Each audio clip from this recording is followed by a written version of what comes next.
Assalamualaikum. My name is Neha Samani, and I'm your host for today for this session. And welcome to the second in our series of the global sessions IHHN is conducting over the course of the month of Ramadan.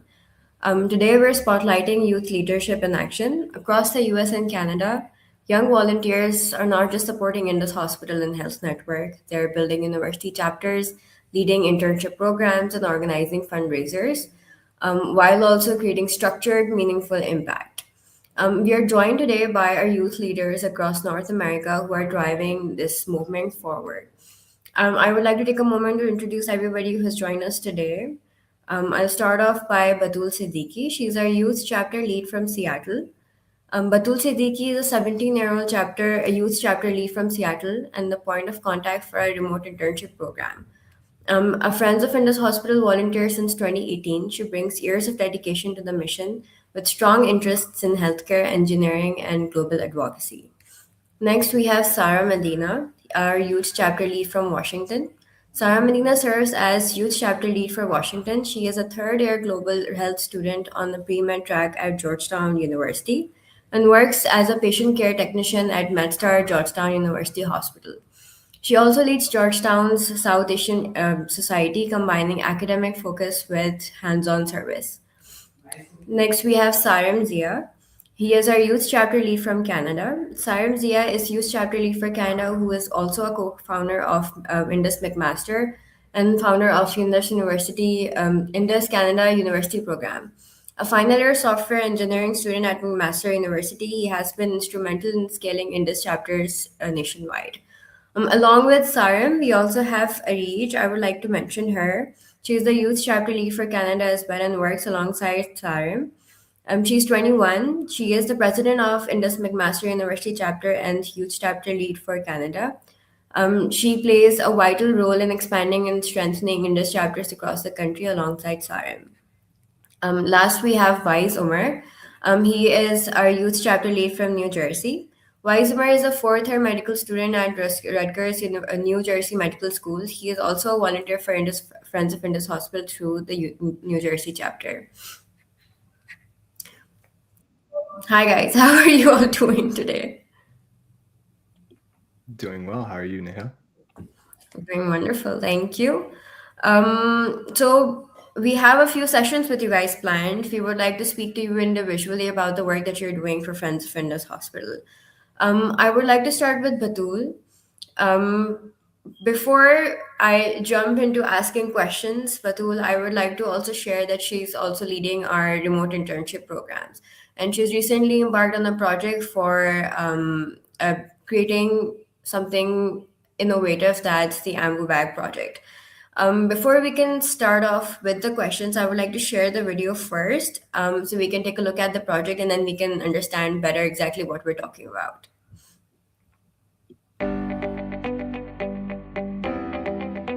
I'm Batul Siddiqui.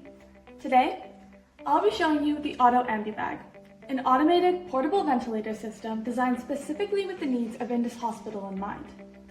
It's a low-cost design and can be used in rural areas and when handling natural disasters such as floods and earthquakes. The power switch is conveniently located on the front of the device for the operator to switch off electronically in the event of device failure, at which point the operator can switch to manual respiration.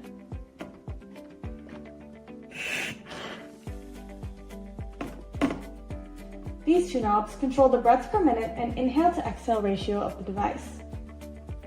The PIP alarm sets the threshold of the PIP system.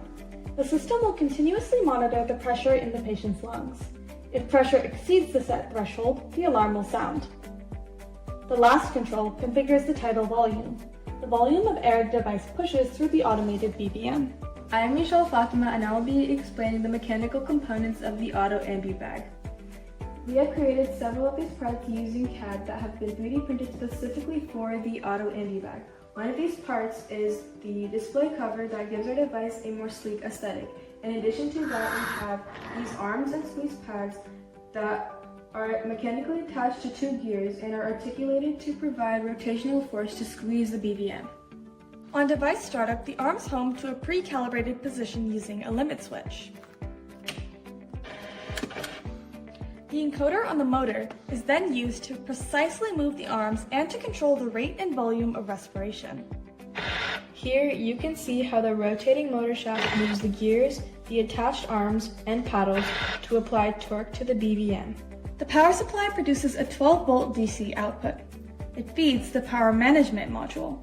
The power management module charges the backup battery and seamlessly switches to it in case of a power outage.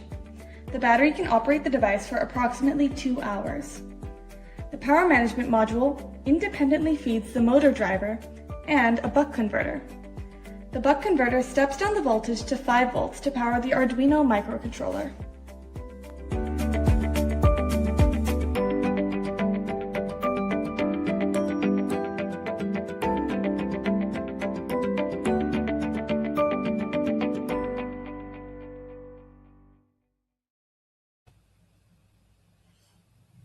Okay, that was amazing. Also, when I saw this for the first time, I was really amazed and I couldn't really believe it that a group of students could do that. Now, pivoting the conversation back to Batul. Batul, you started your journey with FYHUS as like, you were working with us through the remote internship program first. And eventually you took on the role as our lead point of contact for that program itself. So can you walk us through that progression, and also can you also tell us a bit more about how you ended up at like the point where you could work on something like the Ambu Bag project? Yeah, absolutely. So, sort of starting with where my journey began, I began as a volunteer, but I've long since been very passionate about the mission of Friends of Indus Hospital because I really see the value in healthcare accessibility as well as that international advocacy portion of the organization. But in specific, this organization is really valuable to me because it's a great connection for me to my Pakistani heritage. I was born in the United States, but I am ethnically Pakistani. And it's been amazing to connect with that kind of community through Friends of Indus Hospital. But I basically began as a very young volunteer, and my journey started as someone who was really helping out a little bit at fundraisers every once in a while. But then I started to ask, what more can I do? And eventually that kind of snowballed into me joining this remote internship program where I could have more impact with Indus Hospital. But I did feel that I was really the only one in my community who had that sort of experience with Friends of Indus Hospital. So I began to take on a little bit more of a leadership role in finding other people within my own network that were interested in joining the remote internship program as well. By doing that, I sort of set myself up in a position to guide them into what I had experienced. And that was really exciting for me. I was very happy to learn that so many people in our community did want to have more of an impact with Indus Hospital. They just didn't know how. So then I sort of became the point of contact for those people, connecting them with our Indus Hospital team, and then helping to organize projects so that they could get more deeply involved with the ways that different skills such as marketing, social media, engineering, and so much more could have an impact with such a large organization such as this. All right. And how did the idea of developing that Ambu Bag project came up from? Like, how did that start? Yeah, so the Auto Ambivag project was something I was really excited to work on with my team, but it eventually, this idea actually originated from discussing with Indus Hospital what their needs were. We wanted this internship program to be very impactful, and in order to make something impactful, you need to understand what you're working towards. We were working towards serving Indus Hospital and Health Network in whatever way that we could. And in order to do that, we basically reached out to them and said, hey, what do you need from us? Or what would be helpful from us that's going to have a real impact? Because I didn't want to be giving these really passionate high school and even college level students some essentially busy work that wasn't going to have a real impact. So by reaching out to them, Indus Hospital was able to share that a project of this nature would be very helpful, especially for those rural areas and also during many natural disasters such as floods and earthquakes, because those are unfortunately common occurrence in Pakistan, and we wanted to sort of do our best to mitigate those devastating effects with this project. So after we had the idea for the project, the first thing we did was research. That is where almost every project starts. We looked online. We looked everywhere we could to find projects where we could model our own design off of. The first project we found that was very promising was the MIT event project, and then the second was the MPS BVM project. Those two projects were both distinct and unique, but they each had elements that we wanted to pull from to design our own project, specifically geared towards the needs of the Pakistani communities and also in this hospital and health network. So to this day, we are still working on modifying and improving this project so that it can be field tested in Pakistan and really effectively used to save lives. But it was definitely so much fun to work on to build our first prototype. And I'm really excited to see where it goes next. All right, that is very interesting, and I hope we can also see similar things in the future from you guys. Okay, now taking the conversation further, you're also very heavily involved and very active with the Seattle chapter. So, can you share a bit more about how did that come about, and how and what is your learning process, and what did you learn? Because I feel being part of a chapter that is actively organizing fundraisers, it's also a very good opportunity for youth and young kids and kids who are especially in high school and college. It's good exposure for them. So just share your experience and what you've learned so far and how people can volunteer or be part of fundraising and chapters more.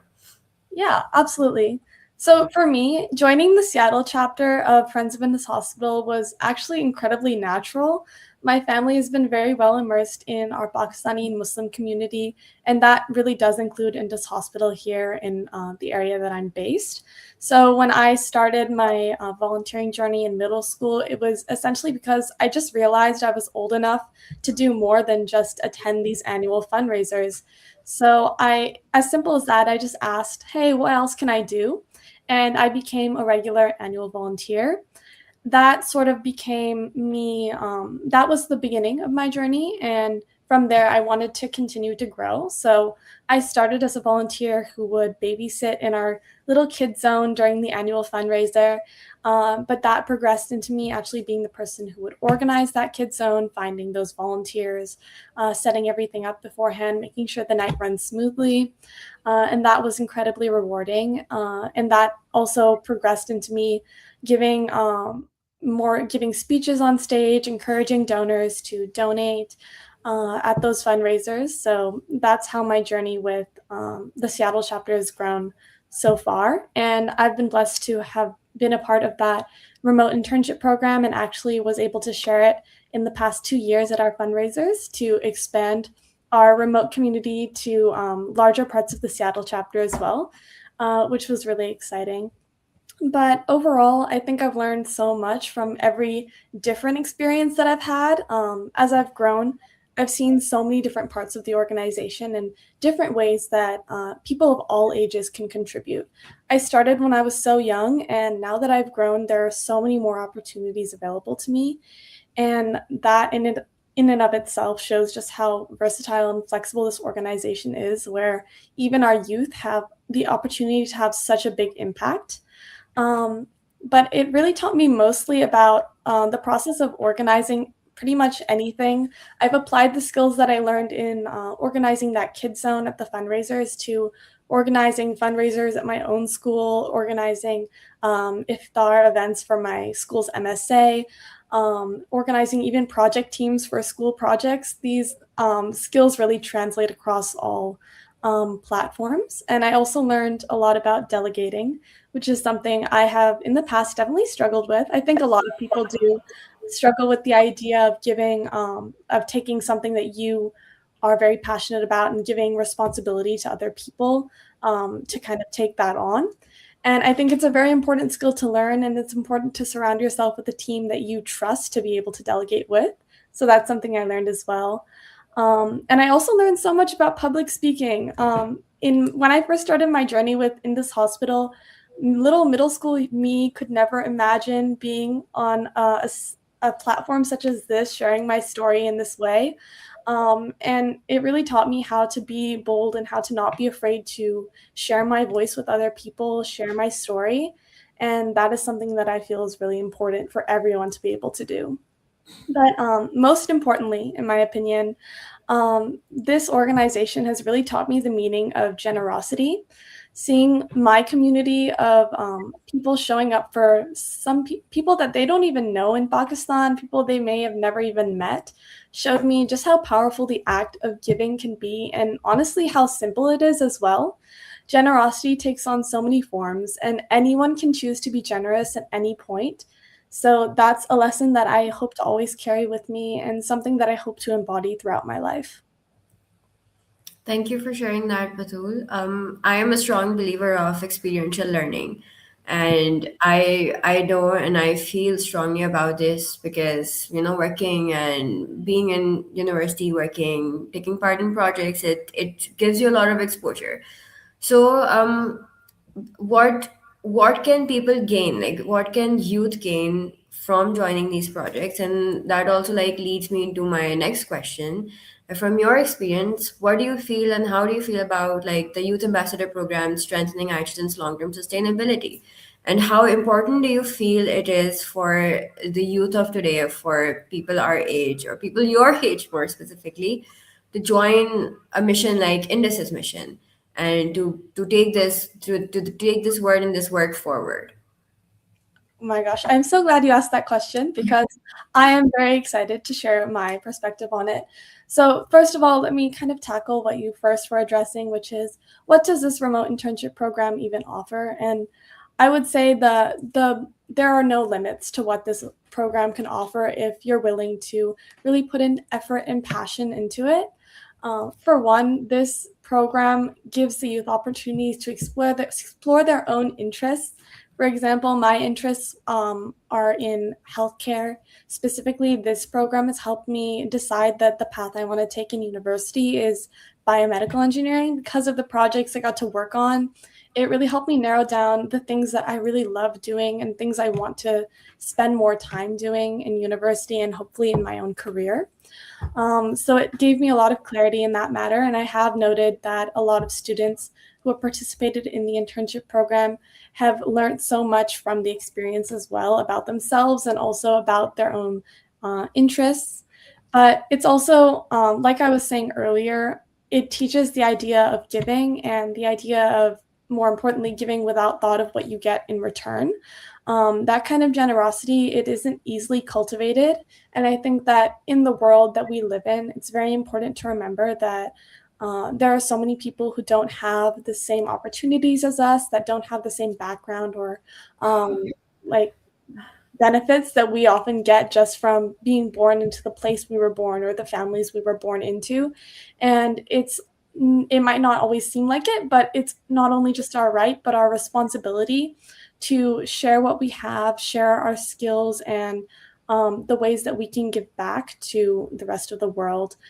So I think this internship program is a great way to not only teach that, but to help students actually begin that at a younger age, which I feel carries on throughout someone's entire life. And beyond that, it also teaches you things about your own personal interests, such as I've had coding teams where people have joined with an interest in coding and have ended up coming out of the program with knowledge about a coding language or the process of debugging in ways that they had never experienced before. So that's just one example of kind of actual real life things you can learn in the program. But kind of going to your second part of the question, which is talking about how this youth ambassador program is going to be strengthening IHHN's long-term sustainability. I think it absolutely has the potential to inspire people because this program is a way for people not only to experience what they love through Friends of Indus Hospital, but also it shows them the importance of our mission and it gives them a platform to continue their journey on with us, even after their first year. I've had so many people who have reached out to me after the end of our summer cycle saying, hey, I have loved working with Indus Hospital. I think their mission is important. I think what we did this summer was really fun and exciting. Is there something I can do during the school year with you guys as well? So that kind of continued passion, it results in a generation that is going to be taking over for people like Neha, who is running this chat, people who are passionate about spreading Indus's mission. That's going to be our job one day. So this is building that platform for us to continue. And also, I think that it's important to remember that even though we're young right now, we are the people who are going to inherit this world one day. So it's really our responsibility to shape it into the place that we want to live in. Personally, I want to live in a world where people have access to healthcare no matter what. And I want to live in a world where everyone knows how to be generous and has ways to be generous. That's really inspiring, Batul, and I really hope to see more from you in the future. And I know you have an incremental support for FYH and for IHHN, and I'm really looking forward to seeing what that transpires to. Now, let's move the conversation from Seattle to New Jersey. And Wise, I would like to talk to you now about your long-standing relationship with IHHN and FYH in the past few years. Hey Neha, it's so great to see you again. Really good to see you again, too. So, Wise, now I would like to understand where you are now these days in terms of what you're doing for FYH, because I think the last time we spoke about your mission and on what you were doing for FYH, you were helping other people understand the mission better. Can you tell me a bit more about your association with Indus from a very young age, and what are your earliest memories of being involved? Yeah, of course. That's a great question and a great starting point. So my earliest memories of Indus, honestly, they involve being a kid running around different FOIH events while adults were deep in serious conversation. My parents were actually very involved with the Indus Hospital, and so I was always kind of brought along as like the volunteer labor and slash extra support. And yeah, so I remember these banquet halls that were filled with people that cared very deeply for Pakistan and for this mission of improving access to healthcare. I remember like long car rides where we were trying to pack up all these tables and chairs and kind of organize all of these events. But I also remember hearing words like dignity and scale and accountability and transparency even before I fully processed or understood those words. And I think very importantly at that age, I didn't really understand hospital systems. I didn't really understand global health. But I did see that this was really, really important work that needed to be accomplished. And so Indus wasn't really framed as a charity in my household. It was very much framed as a responsibility, very similar to what Batul said, like this idea that if we have this geographic luck and access to resources that others don't have, then we have also with that a responsibility to help those that don't have that. And so I think looking back, what always impressed me as I got older was that these weren't just one-off events where we gave money and it was like a transfer of capital, but it was really thinking about a long-term vision of how do we build an institution. And I think that thinking is also mirrored in the way that Indus has grown from a clinic to a hospital to now a health system, and as they continue to grow. And so I think that distinction was really important for me growing up as someone who was, in terms of my identities, was American, was Muslim, was Pakistani, but very frankly, for that third identity, never really felt a connection to Pakistan. And so Indus was able to kind of be the way that I formed my American Pakistani identity, where I was able to understand that in everything that I wanted to do, whether that was my career or whether that was my free time, I wanted to figure out a way where I could continue to keep that connection alive. And so that distinction helped me think about my career. I am currently a fourth year medical student at Rutgers, New Jersey Medical School. I actually also work in venture capital, where I'm a healthcare investor with Acuity Capital, and we invest in healthcare technologies in order to hope to bring to market some innovative things like this ambu bag. I'm super interested in what you're doing there, Batul. So yeah, I can continue to talk about that, but very briefly, I think that's a high level summary. And that's amazing to hear. Following up on that and all that you've shared with me right now, At what point did you decide this would be your own journey to be with FYH and with Indus and not just your family's legacy?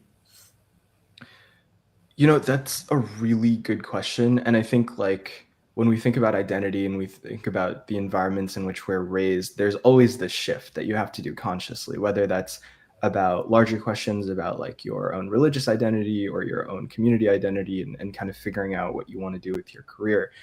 And and so I think for a long time I had the privilege of just being present in these spaces and through osmosis absorbing the incredible energy and passion of the people doing the work. And I think similar to Batul, that shift started happening when I started asking bigger questions about, well, where do I fit in? What is my responsibility? And this started in undergrad. I started out as a healthcare services researcher, very passionate about access to care. And that was rooted in being a young kid running around and seeing other adults working on problems that were focused on access to care. And then throughout medical school, where I work in a very underserved city, Newark, New Jersey, I began to really understand the structural barriers towards healthcare inequities. Around the same time, I actually had the opportunity to go to Pakistan and visit the Indus Hospital and meet the board of the hospital, and then also we hung out Neha. And so I think that was also an incredibly transformative experience because you realize that there is nothing that is different from the people that are suffering through these huge inequities. And so it really makes, and then you see people. I remember one of the board members, he was explaining to me how they recruit talent at the Indus Hospital. And this will stick with me for the rest of my life. He was telling me, and he was telling me this in Urdu, so I'm trying to remember. He was like, Beta, like the there's a lot of people that want to work at Indus Hospital. We now, alhamdulillah, we have like this huge brand and it's incredible training and it looks really good on a resume.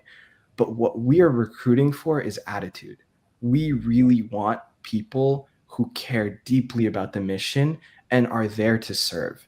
And I think that like that this idea of trying to live a life of service, that's when I started really thinking about that. That really helped me kind of answer your question of like, when is this going to be, when what am I thinking about in terms of, am I just inheriting this like responsibility as a Pakistani American that like, okay, I have to continue this connection to Pakistan, or is this really something that I can build for myself, and really hope to make an impact and a legacy that I leave when I'm gone.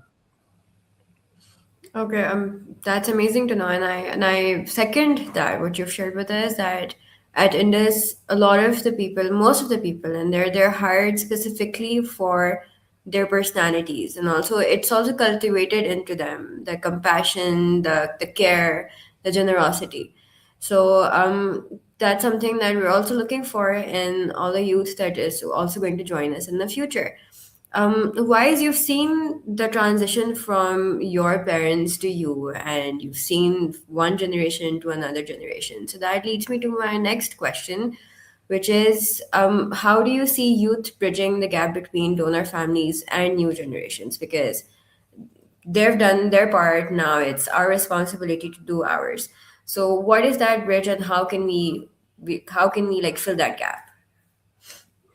Yeah, that's a really great question. I think I'll start by really talking about what is the role of a younger volunteer within this organization. And I think to a certain extent, like there is a reality that there's a lot of work that needs to be done, and having extra hands is always helpful.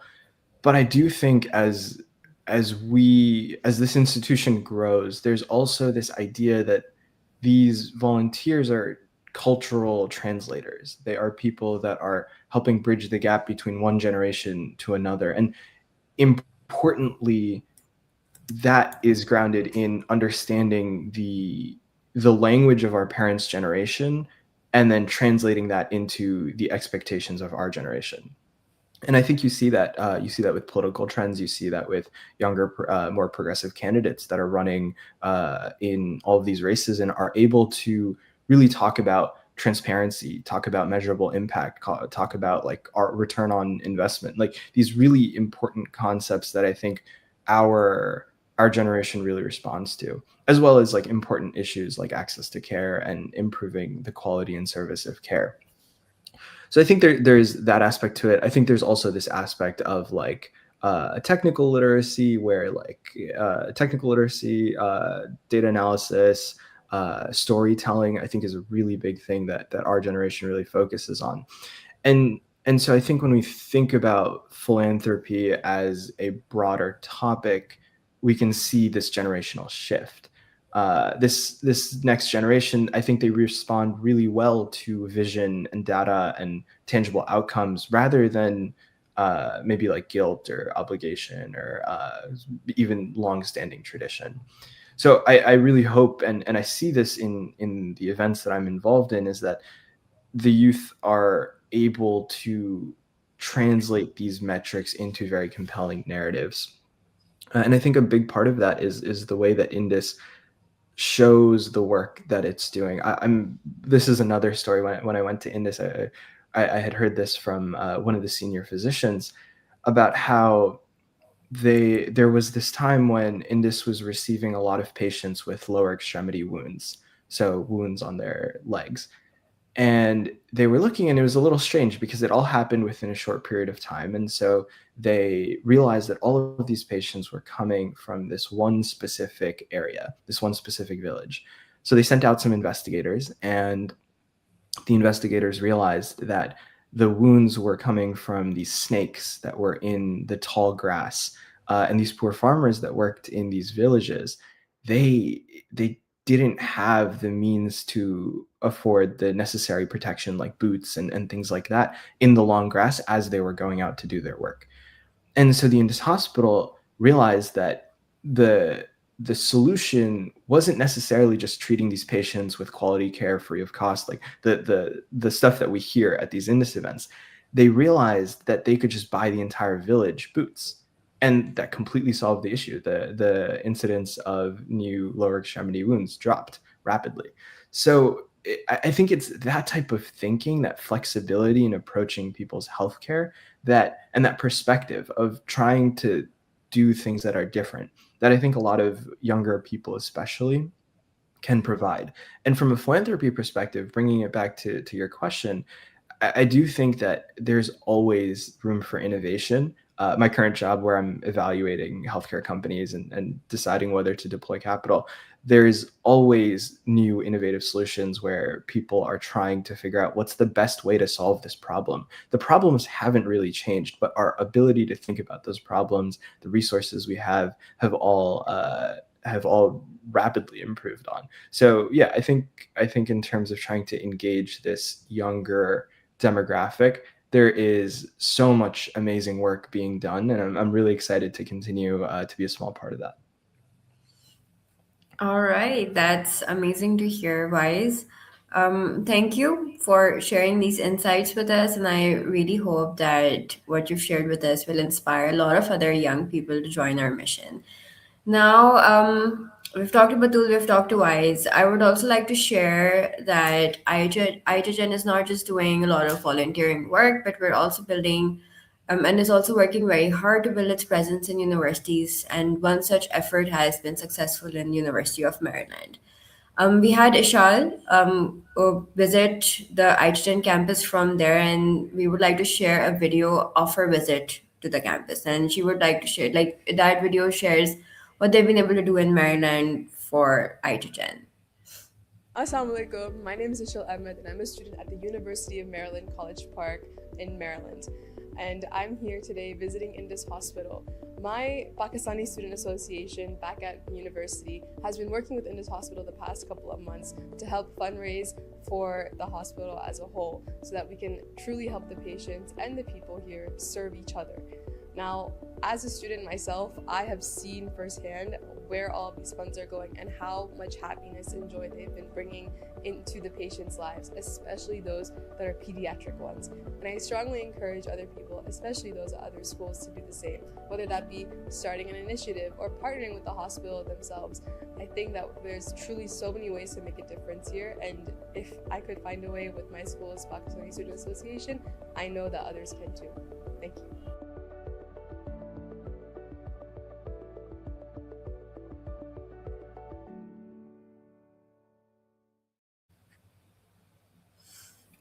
Okay, this leads us to our conversation with Sarah, as she is heavily involved in leading a chapter for the University of Georgetown.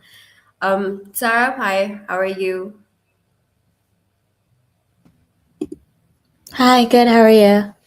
I'm good. Sarah, I would like to know if, I would like to first know about your experience of building and establishing a chapter at Georgetown University and how so you lead Georgetown's South Asian Society and you combine your academic focus with hands-on service. So I would like to know a bit more about that. How did that come about? How did you start working on that initiative? Where did you get the idea from? Yeah, so I mean, my experience and my involvement with Indus Hospital is actually relatively recent. I got involved in Indus Hospital after my mom and I went to a fundraiser in Connecticut, and we spoke to some of the leadership and realized that they wanted to start a Boston chapter. And I grew up in Boston, and I now go to school at Georgetown. And so that's how me and my family first got involved in Indus Hospital. This past December, my mom and I visited Pakistan, and we were able to see the Indus Hospital, Karachi. And after seeing the hospital, that's kind of what inspired me to integrate Indus Hospital fundraising and more initiatives into the work that I already do at Georgetown through our South Asian Society. The way that I got involved in that was actually through this philanthropic dance showcase that Georgetown hosts every year. It's called Georgetown Rangila. It's actually the largest student-run philanthropic dance showcase in North America that raises $80,000 plus annually for charities working across South Asia. And so that's how I initially got involved. I was super impressed with that initiative, and always kind of in my family has always kind of been involved in philanthropy, and particularly in giving back to Pakistan, like both Batul and Wise have mentioned. And so because of that, I was immediately impressed with the scale of this and the passion that the South Asian community had at Georgetown. And so I knew that I wanted to take a larger role in it. And so this past year, I've been serving as the president of Georgetown South Asian Society. And one of the gaps in the South Asian Society in previous years has been in inclusion of Pakistani Americans and ensuring that there's enough programming that supports kind of all of the diverse countries of South Asia. And so one of the things that I've been doing is trying to hold more initiatives that are targeted towards Pakistani Americans and ensuring that they all feel like they have a space at Georgetown. And so after visiting Indus Hospital, I'm studying global health at Georgetown, and I'm hoping to go to medical school. And so as part of that, I work at the hospital that's attached to Georgetown. It's called MedStar Georgetown Hospital. I work as kind of like a nursing assistant. And so seeing that hospital environment, working very closely with patients in this hospital, and then going to visit Indus Hospital, Karachi, I saw that the quality of care, the resources were very comparable. The patient care was very comparable, and it's very interesting because this hospital is in a wealthy area of Washington, D.C. and Georgetown.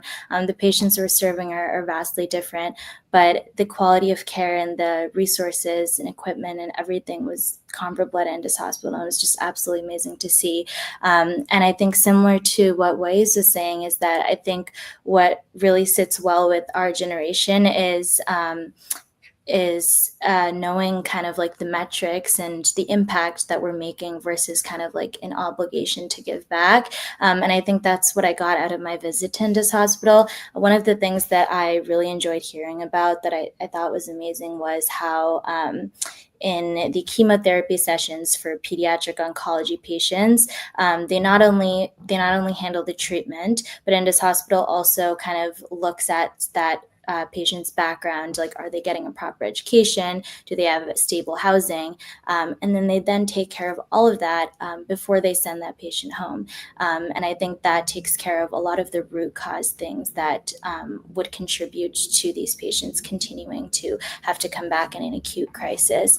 And so I really appreciated Indus Hospital's kind of mission to not only provide healthcare and provide a robust healthcare system in a country where there's a severe public health crisis, and also a very not well established health system.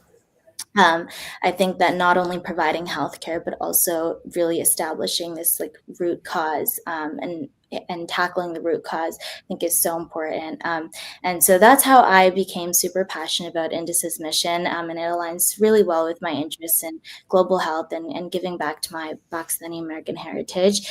And so I've seen the Pakistani community come together at Georgetown in a couple of ways. I through this dance showcase, I'm actually the choreographer of a Pakistani regional dance. And so that was one of the ways where I saw the entire Pakistani community kind of come together.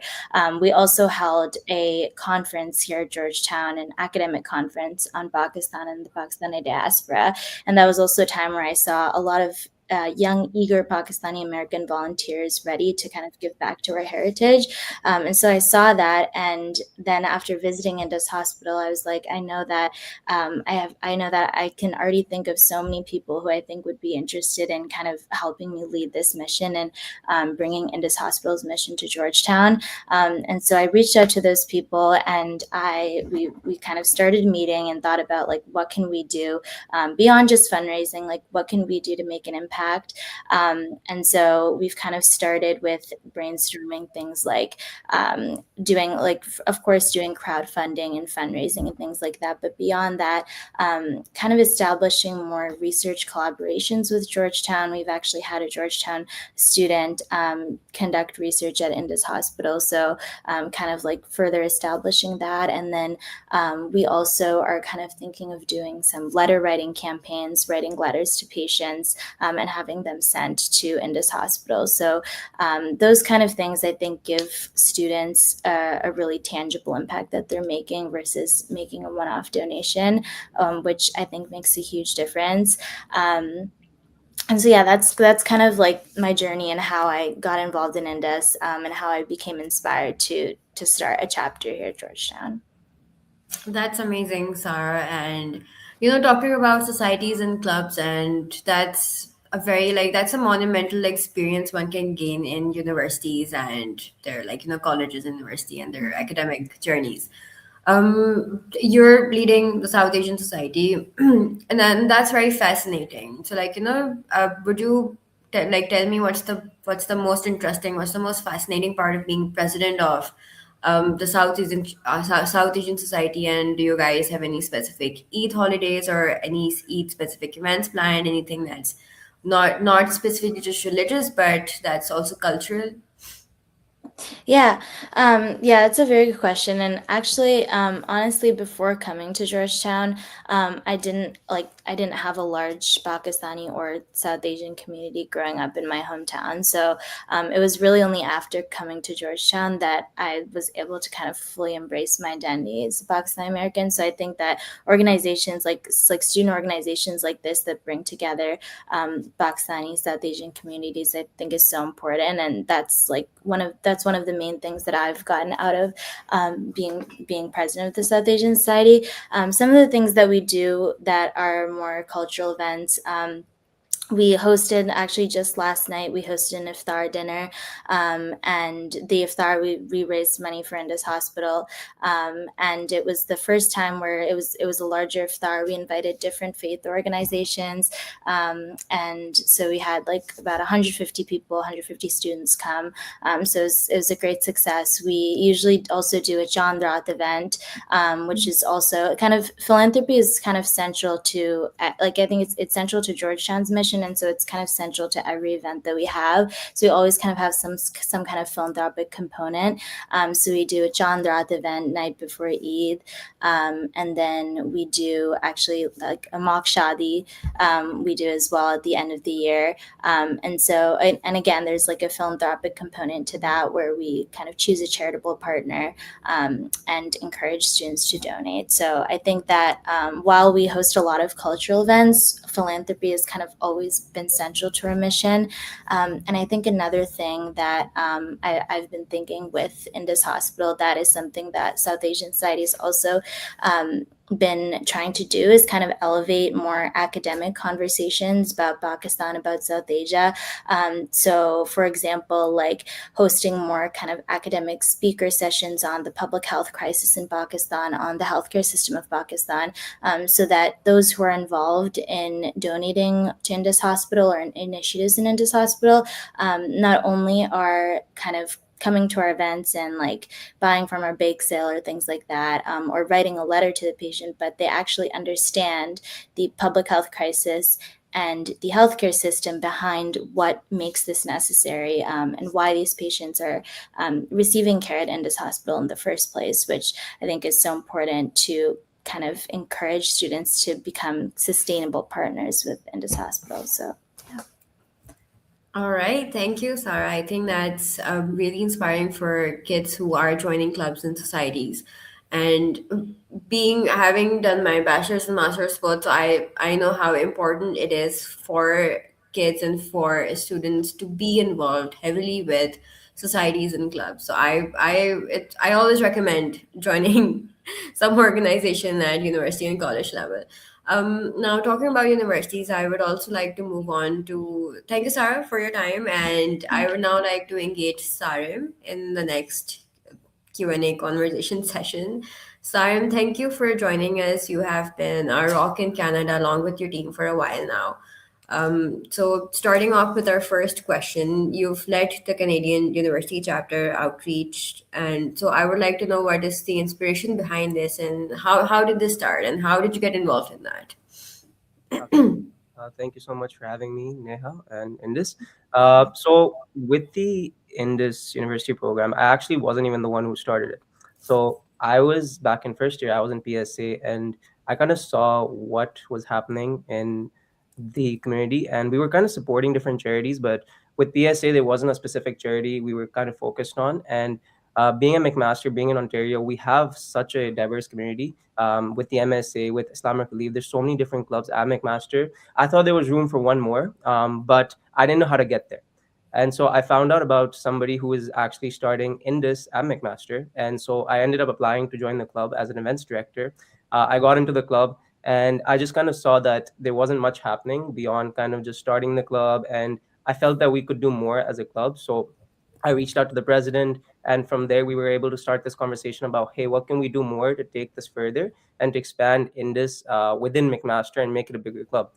We saw that in our first year that Indus was actually a very popular club within the South Asian community. Why? Because it's South Asian, so people were able to go to cultural events, but they were also able to kind of tie that back into medical. And being at McMaster, medical and health science and all these different education fields are very important.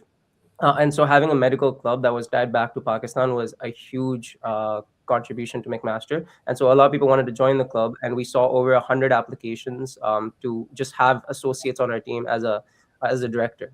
And so from there, we kind of did our first year, and then Arij was actually on the team also. She ended up becoming president of the club. And I was able to kind of move on to this different role in this Canada a university outreach program, where I connected with Aleem. And from there, we were able to start to expand to different universities, because we saw how successful the McMaster chapter was. And I wanted Reach to kind of speak on the successes of McMaster. But beyond that, we were able to kind of expand from one chapter to 7 chapters. And right now, we're just trying to look for more chapters around Ontario, around Canada, to kind of just make a network of universities that can kind of support each other and help each other out. All right. Sarah, I'm now following up on all that you've been doing for Canada. Can you share a specific crowdfunding or awareness event that delivered measurable impact? Absolutely. So back last year, me and Aleem actually used to have these midnight calls because he was in Pakistan, I was in Canada. So usually every week at midnight, we would have these long 1 hour calls just talking about what we could do with the Canadian outreach program. And one of the things he mentioned was a crowdfunding program. And so from this, what we saw was that we would deploy different links for each person, and they would kind of essentially focus on their network. So I would deploy my link to my family, to my friends, and basically ask them, hey, I'm trying to reach this goal. I'm trying to reach $300 for Ramzan, and I need you guys' support. I need you guys' help. And you were kind of able to track that progress. And so we saw that when you deploy these links within your community, within each person's friend groups, networks, we were able to raise a lot of money. So last year, I believe, through our events and through this crowdfunding program, we were able to raise 16,000. And so I kind of just spoke on how important it is to not just tap into the community, but also your community very specifically, right? So within your friend group, within your family, it is really important to kind of reach out to those people because they're willing to contribute. You just have to ask them. And especially sometimes they might not want to donate to a general link. They might want to donate to a specific link that's kind of maybe named after you. It might be SARM's fundraising link. And so we saw that when you got more specific in terms of fundraising within your network circles, you were able to do more. And so that was a really big initiative for us last year. That's astounding actually, and that's amazing. I would love to see more kids and more university chapters doing that. And now that like you guys have a lot of experience, that leads me to my next question. How are you supporting the establishment of other university chapters? Like, have you been in contact with other people, other kids who have shown interest, and what's the process generally of also, if you can explain very briefly, of establishing a chapter in a university? So one of the main things we have is word of mouth. And then just kind of speaking on the success of McMaster also, we've had people reaching out to us. So I think majority of the clubs that we have established so far are people that reached out to us based on McMaster's success. And so it was either Reach or we got a DM and that just said, hey, like, I've seen what McMaster is doing. How can I be a part of this? How can I start one at my university? And so from there, the process is very simple. Honestly, the university just needs kind of proof from Indus that you're actually a part of their network and they want you to start a chapter at the university. And from there, it's just kind of a matter of gathering that support at your university, gathering people that want to be a part of that mission. And from there, you're just able to grow. So you start from one person that believes in this mission, you kind of convince 20 other people that they should be a part of this mission, and then it turns into an entire club of people that are able to kind of support this mission.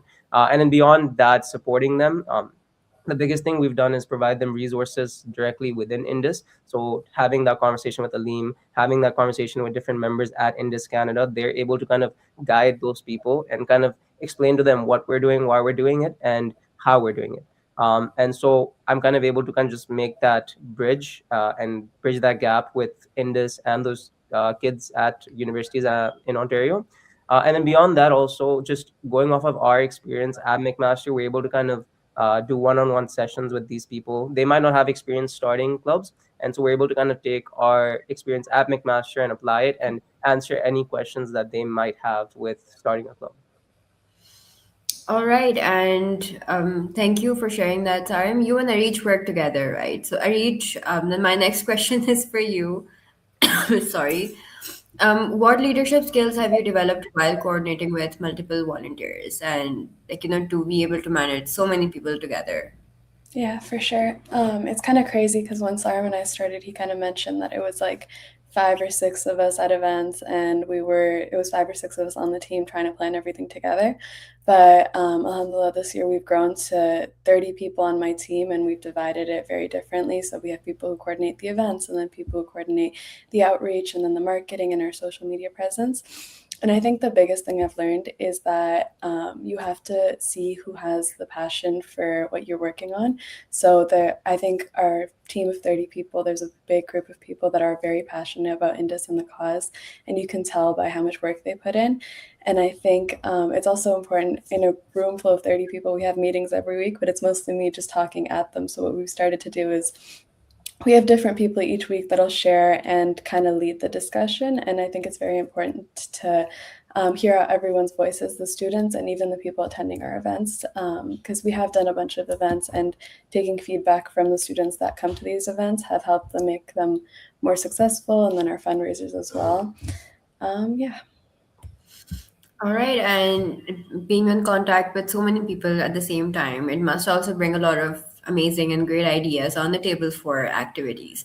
So, can you tell me briefly about what the year looks like for you guys and what activities, what fun activities, what fundraising activities you guys have planned for this year's like future till December?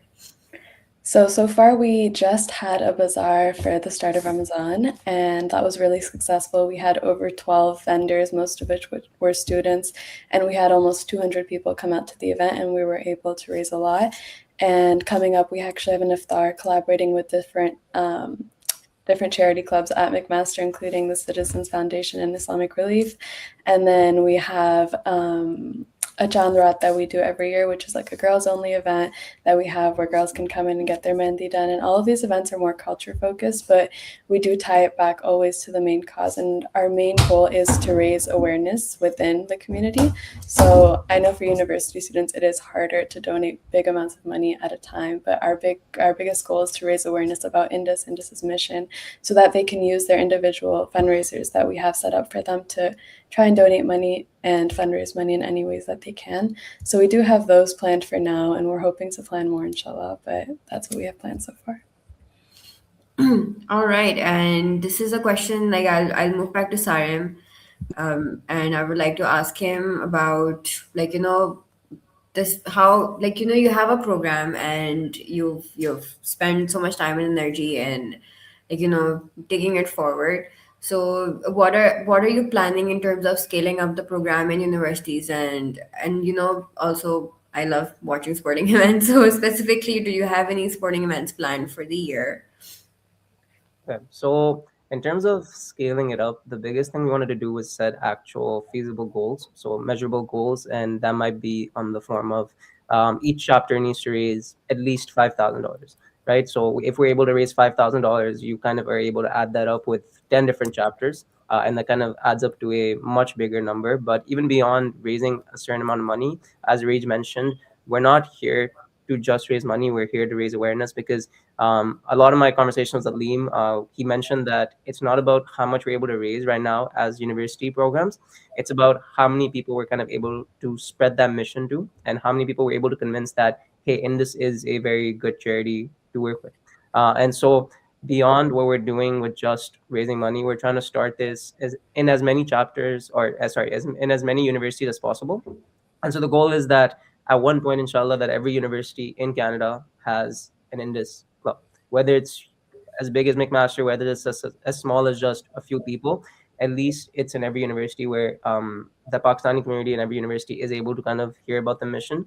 And so going on to sporting events, I've always wanted to do a very PSL style cricket tournament at McMaster. So I am graduating, so I probably wouldn't be able to do that within McMaster, but maybe do like an inter in this cricket tournament. I know Liam was mentioning we should do like a paddle tournament. So a lot of just trying to find what's popular in the community and trying to build off that. Last year we were trying to do a volleyball tournament, so that might come back. So we might do a beach volleyball tournament this year. But yeah, just trying to explore what ideas bring people together because honestly, within the Pakistani community, we're not just trying to target people who actively donate.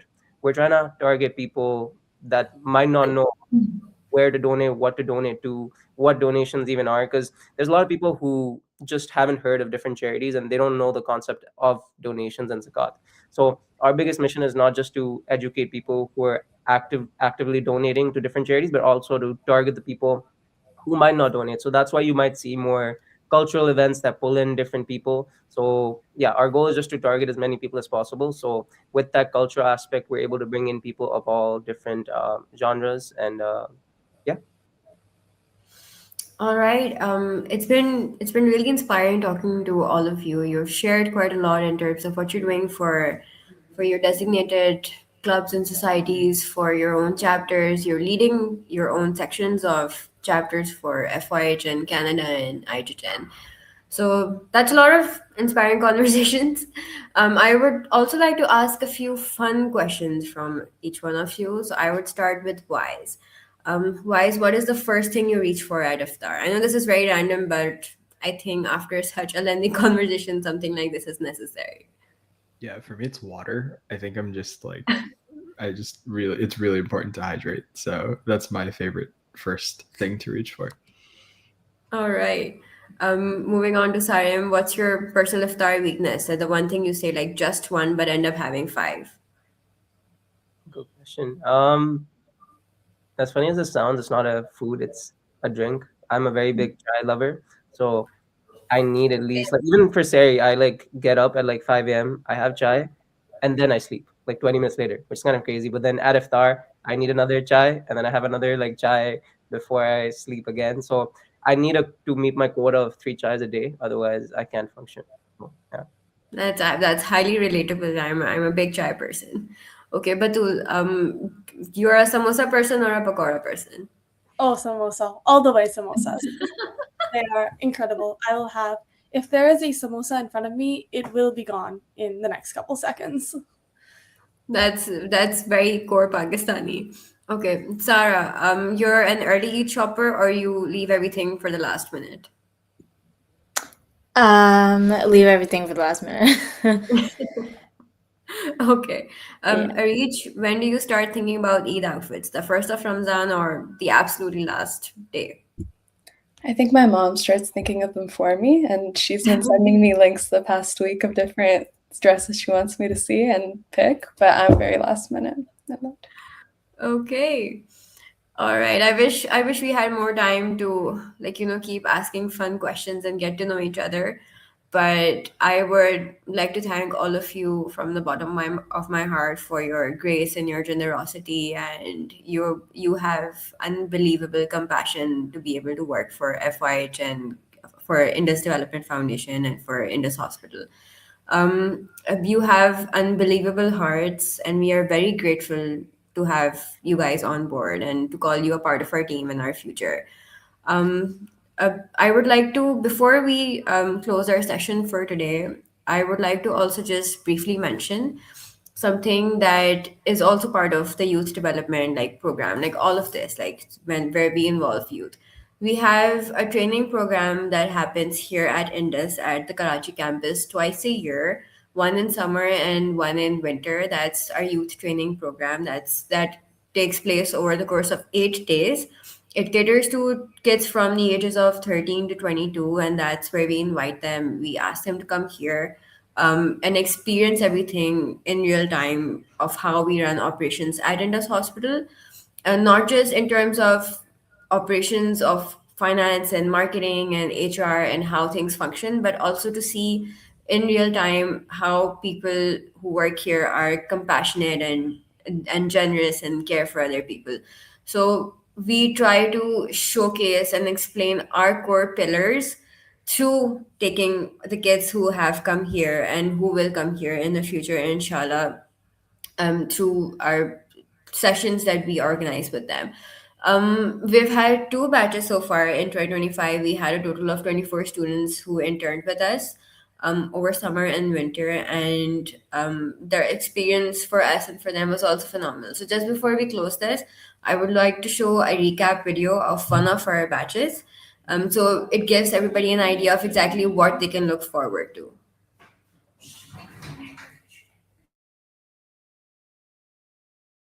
I think there is a technical issue and we can't play the video, but just to just to finish off this session, people who want to apply, like even for you guys, if you know somebody who would like to come and join us, we can pass on the links, we can share all the material and information with you guys, so you can just give it on to people who might be interested, and we would love to chat with them further and see how they would like to join us in summer and winter this year, inshallah.